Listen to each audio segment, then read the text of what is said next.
welcome to my YouTube channel. If this is your first time here, please hit the subscribe button so you don't miss out on all the awesome videos I put up on a weekly basis. So today I'm talking about something really interesting. A couple of weeks ago, I put this up on my stories and I just asked people what video they would like to see next. Most people voted for the sister tag, and then the skincare routine video came in second. I've already put up my skincare routine video, so make sure you click on the card above to watch it. I haven't been able to record my sister tag yet because we are all self-isolating and I don't live with my sister anymore, but once this is all over, I will definitely record it. So one person left a comment saying I should please talk about my singleness journey. I've never actually spoken about my relationship on my blog or my channel before. I put on my stories asking if people were interested. 92% of people said they were, so I was like, okay, I'll do it. So I then put up a question box asking people to ask me questions, and I'm going to answer those questions at the end of the video. But if you are interested in hearing about my relationship journey, keep on watching.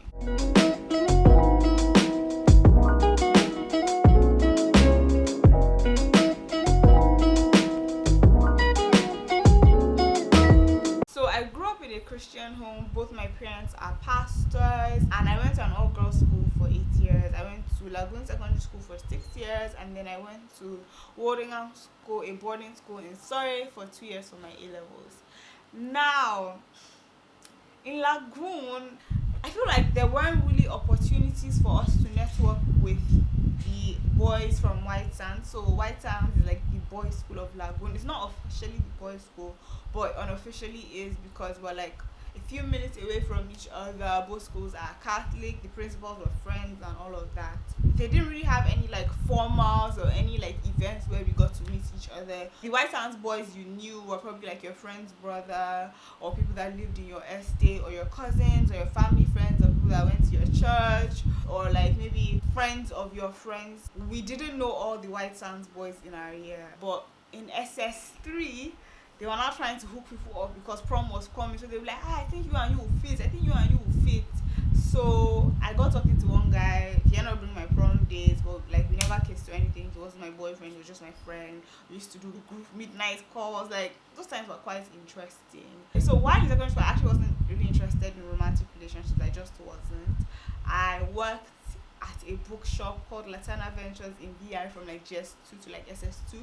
So every holiday from GS2 Easter to like SS2 summer, I would work there, and I would work in different rooms. So there were different rooms. There was like the children's room, there was like the music room, there was the sales floor, there was like the bulk room, which was wholesale. I worked in the accounting department. So we used to walk around the different departments, and when you are in a department, you have to know your stuff. So in the children's room, which was like one of my favorites, I had to like read a lot of the books so I could talk about them confidently to the customers, and I enjoyed reading that. Now there was this series that was really popular that I really liked. It was called the Christy Miller series, and Christy Miller like moved to California and she met this really cute surfer guy called Todd. And what like fascinated me by that book was the fact that they decided that they would keep themselves, and that sort of like influenced my own mindset. And I was just like, you know what, I don't want to have sex until I get married. And I also, from that book, I was like, you know what, I don't want to date anyone if I don't think I can marry the guy. So that was my mindset. So that's why I didn't really date anyone in secondary school, because there was no one I really liked enough. Yeah, there was no one I liked that much. But I did have like secret admirers and like random guys I was talking to, but nothing was ever serious. Now in A-levels, I went to an all-girls school. I was like the only black person in my year. There was like some boys' schools that were associated with our school, but the girls in my school had met those guys like in the younger years when they used to do socials. But when we were there, we didn't do socials. We only did like end of year balls. So because of that, I didn't really get to meet the other guys from the other schools in my area. But I got to meet guys like when my friends will have events or like someone's birthday and go to their house. But the thing is, I never really liked any of them that much. I feel like if I had gone to an A-level school that was mixed, maybe I would have had a boyfriend then, or I would have kissed a guy then. But that didn't happen. Now, also let me just add, like my interest in A-level school was like my saxophone. Like that's when I picked up the sax, and I was like really passionate about it. I used to spend a lot of my time practicing. I used to hang out with my friends a lot. We used to like play pranks. Like I had a camera that when you press shoot, it would splash out water. So those are the kind of things I used to do for fun. Like just gist with my friends and play pranks on people and like eat and cook and like go shopping and stuff. And then I got to uni and I went to the University of Nottingham, which had a lot of Nigerians, and it was mixed, but it wasn't awkward for me. Like some people that go to an all girls school might be awkward for them when they meet guys, but because I don't know, I guess I'm friendly and a bit of an extrovert. I had like guy cousins and guys around me. Like I wasn't awkward in any way. And also because I am a saxophonist, I was in my church band and I was also in like the school sax ensemble. And yeah, like you meet guys in uni, you meet a lot of guys, but the truth is none of them really like wowed me that much. And also I was surrounded by a lot of guys. Like as a musician, most of the other musicians were guys. Like there was only one other babe that used to play keyboard and she wasn't even that like consistent. But I was like the one that was always there with like the other saxophonists and keyboardists, the drummers, the guitarists, like all of them were my guys. So yeah, maybe other guys were intimidated to come and talk to me, who knows, but the few guys that tried to talk to me just knew that this girl was like a no-nonsense girl. I was like a Jesus baby because I was in like my youth fellowship and I was very active. So yeah, in uni, I didn't date, I didn't kiss anybody, but I had a lot of friends, like a lot of friends. And yeah, in secondary school, I was a tomboy. A-levels too, I was becoming more girly in my dressing. Uni too, I would say I became a bit more girly in my dressing, but like everyday wear during winter time was Ugg boots, leggings, and a hoodie and my coat. Or not every time hoodie, sometimes just coat and sweater underneath. So yeah. Now I moved back to Lagos to do NYSC, and I didn't actually want to serve in Lagos. I wanted to serve in Calabar, but my parents wanted me to serve in Lagos, so I served in Lagos. And like I said, I knew a lot of people and I was quite passionate and excited about NYC. So I had like a lot of answers. Like some people wanted to know, oh, what do I need to take to camp, or what do I need to do, kini ko kini. I knew all the answers. So a lot of people used to message me. I think it was BBM that was popular then, BBM and WhatsApp. And I just realized that, you know what, let me just form a group on Facebook so I can answer everybody's questions at once and put all the information I get there. So I formed a group and we grew to become over like 100 people. It was mostly like my friends who went to school in Nigeria, Ghana, my friends who went to school abroad, and their own friends. So all of us were like moving back for NYSC. So everyone that was in that group more or less had a friend in whichever state they were posted to, and a lot of us were in Lagos. So they just call me NYSC head girl. But the funny thing is, nobody in that group was in my platoon. Like there was only one other person in my platoon that I knew, one babe, but she didn't even really stay in camp. She was like a ghost copper. Now, like the second day, I had lost my filler. So I was lying at the back so I won't get in trouble, and I was squatting. I heard one guy talk to me in an American accent. I was like, oh, hey, are you tired? Why are you squatting? Or whatever. I was just like, hey, are you tired? Anyways, we were just like, are you tired kind of thing? Why are you squatting? And I was like, yeah, I'm tired. And then I stood up and started talking. Now, if I hadn't lost my cap, I would have been in front because I was short, but because I lost my cap, I was at the back. So we started talking, and I was like, this guy is cute. So the only reason I even answered him was because he was cute. And that guy was taller, actually. So, yeah, we started talking, and we were talking about different things, like, oh, the numbers in camp. And he was like, yeah, him and his friend was talking about the numbers. It cannot be up to this 1,000. He thinks it's only this 1,000. It cannot be up to the number in redeem camp. And I was like, what do you know about redeem camp? I was like, my parents and others in redeem. I was like, this is my parents are part of the redeem. And I was like, oh wow, what parish? Kini ko kini. And they were like, oh wow, small world. And from that conversation, we found out our parents were actually family friends. Like they went to the same church 20 years ago, and he was actually at my grandma's 80th birthday a few weeks before camp. So I was like, oh wow, small world.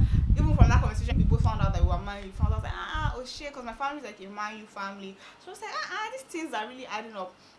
So that night, I know I spoke to my dad and I was like, I even met this guy. So I was like, that he's my guy. Oh. So I was comfortable with him because our parents knew each other. And also he studied economics, I studied economics as well. He went to like a school I really liked. There were just like little nice similarities. So I was very comfortable with him, and we would hold hands.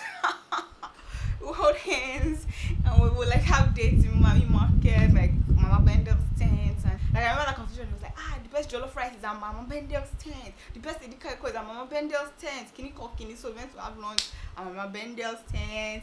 We'll have lunch under the canopy. Like when I'm practicing with the band, he would come and like bring snacks for me, like Tanta roll and supreme ice cream with strawberry flavor, because that was my favorite.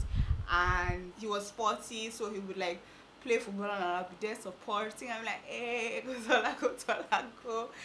My friends still actually tease me about it because they were like, they never expected me to get involved with somebody in camp. camp and doing PDA and holding hands and going on dates. Like, that wasn't my intention when I went to camp. I went to camp with baggy shirts. I didn't even used to do makeup then. I didn't even take any makeup. Some people in my room, they wake up at 4 a.m. to be doing makeup. My god sister was on the bunk below me, so we're in the same room. So us would just be sleeping, we'd just be chilling. Like, it was unexpected that love found me in camp. So he was my camp boyfriend, and then we came out of camp, and at first things were like a bit shaky. Camp ended like end of November, and then we officially started dating in March 10th, 2014. And we got married March 10th, 2018. It's not that the relationship was smooth throughout, but yeah, it was pretty good. We actually like broke up just before I was turning 30. Like, that was a major breakup, because he was like, oh my gosh, I'm ready to get married, and I was like, Uncle chill, like, I just left my 9 to 5 and I'm not ready to settle down. So we did break up, and then a few weeks I was like, you know what, I'll wait, blah blah blah. So we restored the relationship. So now I'm just going to answer the questions I was asked on social media. Okay, so the first question is, how did you know he was the one? How you knew he was the one, plus where can we find husband? Be cool. Hi Tuke, thanks for sharing. My question is, how did you know Tola was the one? How you guys met and how you knew he was the one? How you knew he was the one and how you were able to cope with societal pressure. Okay, so how did I know he was the one? So funny thing is, before camp, I look had like a dream, and it was very vivid. Like, I was making out with a guy outside my house, and Tola was very similar. Like, he was very similar in stature, in terms of his voice, to that guy in my dream. So when I met him, I wasn't even like, I don't know, I was very like open. I wasn't hesitant to be friendly with him. And the fact that he was so sweet and attentive, and I feel like the day I knew, like, man, I really like this guy, was one day, not long after I started dating officially. We went to watch a play at Freedom Park, and then I washed my hands, and there was no toilet roll. And I came outside, and I was like, oh, there's no tissue for me to dry my hands. And he like raised up his shirt, and I was like, oh, dry my hand on my vest. And that was like the sweetest thing ever. And I was like, wow. So I think that was when I like fell in love. But the fact that he was like kind and sweet and accepting of me, and like the fact that I didn't want to work in 9 to 5, the fact that I wanted to like chase my passion, the whole music and content creation thing, and I like the fact that he was like driven and hardworking. Like, he just ticked many of the boxes that I wanted. Where can people find husband? Honestly, I feel like you might meet your spouse in the most random of places. Like, some people meet their guy NYC camp meet, some people church, some people weddings, some people dating apps or dating websites. Some people are introduced to the guy by their friends, some people are introduced to the guy by their parents, some people are introduced to the guy by their auntie or uncle. So I feel like you should be open to introductions, but obviously vet. Like, don't let them introduce you to like maybe like a 60-year-old and you're 20. Do you understand? Don't let it be unrealistic things. So yeah. Did I stay completely single before Tola for faith reasons? It wasn't really for faith reasons, but there was no one that like chatted to me that I liked that much that I was willing to date. So yeah, I just feel like I never really came across, or I never really encountered anyone that I really liked that I wanted to date. Like, maybe the one guy that I really liked wasn't ready to be in a relationship because he had just gotten out of one, but we were really close friends. I'm interested in how you guys survived those 3 weeks as a couple, and even after orientation. Like, NYC camp, 3 weeks doesn't even feel like 3 weeks. It feels longer than 3 weeks because we got to know each other so well in that short period of time. How we survived, like, I don't know, we just really liked each other. And also the fact that he fell for me as I was, like, no feferity, no frills. This was me with my no makeup, my baggy clothes in NYC camp. You get? After orientation, I feel like we made it work. We actually put in effort to make the relationship work. Like, he put in effort, I put in effort. So yeah, I'll say in summary, the Christy Miller book series really like shaped me or influenced me. I actually even messaged one of my friends that was in my school bus, because we used to read books in the school bus. We used to like trade books, and I was just like, oh, do you remember Christy Miller? She's like, yeah, she remembers Christy Miller. She even remembered the guy's name. She was like Todd. She remembered some quotes from the books, and I actually just googled the book yesterday, and I'll insert a picture of the ones I read. So it was like a collection of books. So there were 4 volumes with 3 books in each volume, so like 12 books. And now there are even more. There was like their college years, and even when they got married and had babies, there are books on that, but I haven't read it. But the books are available on iBooks and Kindle. And after Christy Miller, there was a spin-off, Sarah Jensen. Like, my friend remembered that, and I was like, man, girl, your memory is on point. No wonder you are valedictorian. So yeah, the Sarah Jensen one I think is still available in Latana. So when this whole lockdown thing is over, you can check out Latana to see what they have.